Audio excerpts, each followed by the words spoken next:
Hi, it's me again with Corel Tips and Tricks. I just did a video yesterday on this. Pretty cool. It's not that extra special, but I started thinking I was going to play around with it more. But if you remember our first shape, which was this green shape, if we would take that and just go ahead and fill it in with the Smart Fill tool, a solid color, I'm going to go ahead and use black. Get the interactive fill tool and kind of go across it, and then but make this corner black, and maybe make, well, can't even see the Smart Fill tool or the interactive fill tool. Tell you what, let's go ahead and make this as gray.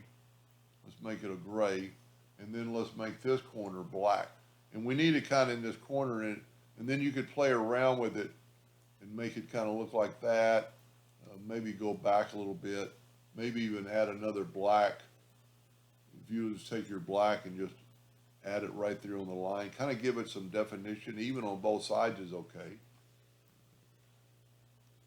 Control D and make a duplicate of it, and move the center rotation to the center, and rotate it on 180 degrees, and it does appear to have a darkness when it goes underneath, and it comes back out and it's light, and when it twists back underneath it's dark. And if if you used other colors, let's back up here and use another color. Let's Smart Fill tool, and let's use this blue, and then grab the interactive fill tool, and let's make this blue, but we'll make this little part in here black. And you kind of want black on both ends.